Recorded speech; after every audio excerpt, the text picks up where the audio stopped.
Est-ce que tu peux me dire ce que c'est The Immortal Genesis?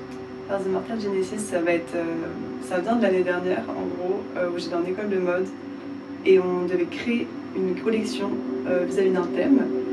Et moi j'avais choisi les enquêtes des Warren, je pense que vous connaissez peut-être.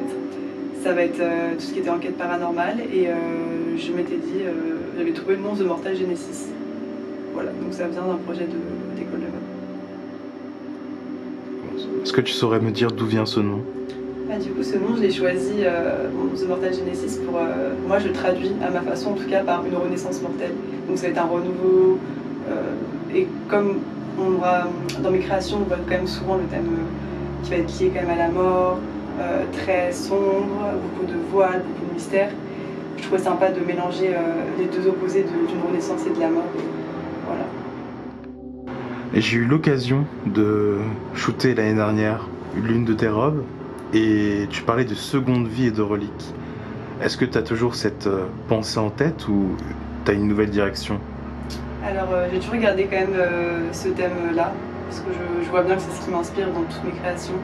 Mais j'aimerais aussi, pour contraster, retourner vers quelque chose un petit peu plus clair. Travailler plus avec du blanc, après combiner le noir et le blanc quand même toujours, hein, mais j'aime d'ailleurs sur plusieurs thèmes différents. Est-ce qu'il y a un moment, une image ou un rêve qui est à l'origine de ta démarche?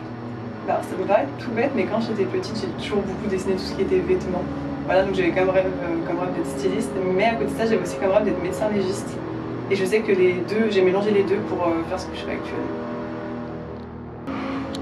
Ton univers créatif est encore en construction, je le vois encore aujourd'hui, mais on sent que tu marches énormément à l'instinct. C'est quoi ta méthode de travail? Je dois avouer que, en général, c'est des idées qui vont pop-up dans ma tête d'un coup comme ça. Et je marche tout le temps comme ça. Par exemple, quand je m'endors, j'ai souvent des flashs où je dois me réveiller pour dessiner, par exemple. Et après, je prends aussi beaucoup d'inspiration de ce que je vais voir autour de moi dans la journée ou de ce que j'aime. Ou voilà. J'essaie de m'inspirer de travail de personnes qui m'inspirent aussi. Et j'essaie de mélanger tout ça pour faire ce que je fais. Quelle place a le corps dans ce que tu fais? Est-ce que tu penses à quelqu'un de précis quand tu crées?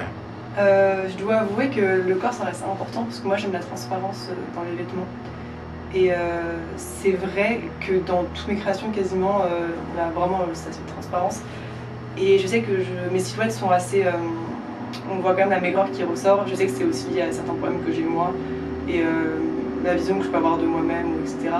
Mais c'est vrai que même dans mes travaux à venir, j'aimerais représenter plus de corps. Parce que dans mes dessins, j'essaie de plus en plus de diversifier et je trouve ça intéressant de mettre en avant le corps. Tu sembles naviguer dans un entre-deux au niveau du style en ce moment, ni purement gothique, ni purement club. Qu'est-ce que tu pourrais nous dire à propos de ça? Je dois avouer qu'en soi, ça reste des inspirations de ma vie parce que j'ai toujours été quelqu'un qui sortait beaucoup. Donc toutes les expériences clubbing, je le fais toujours à l'heure actuelle et ça m'inspire beaucoup quand on voit les tenues des gens, la musique, tout, enfin le lieu. Tous les lieux underground, ça m'inspire beaucoup. Et le gothique, j'ai toujours aimé tout ce qui tourne autour du gothique et du romantique. Et je trouve que ça match vraiment bien avec toutes les inspirations que j'ai, tout ce que je pense, tout ce que j'ai envie de créer. Et je sais que en général, je vais être beaucoup plus attirée quand je vois d'autres créations par ce style-là. Donc ça m'inspire. Si The Immortal Genesis était un lieu, ce serait quoi? Honnêtement, ce serait entre un mariage et un cimetière. Ce qui peut peut-être être paradoxal, mais ça représente bien, je trouve, ce que je fais. Un mariage dans un cimetière? Ouais, si on peut dire ça comme ça. Si c'était une odeur? Une odeur un peu boisée, mais ou avec des notes sucrées un peu sylvanées.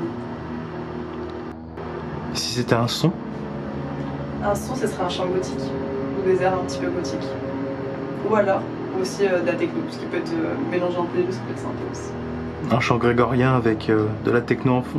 Par exemple, style Ascendant Vierge, ça exactement ce que ça représente. T'as peur de quoi dans ce que tu fais? J'ai peur du manque de création, par le manque d'idées, la page blanche. Je pense que tout le monde a peur de ça de toute façon, mais ça c'est vraiment une grande phobie. Tu te vois où dans 10 ans? C'est un peu difficile de répondre, mais j'aimerais du coup avoir développé bien cette marque comme j'ai dit. J'aimerais travailler vraiment à fond sur l'upcycling, continuer à développer ça.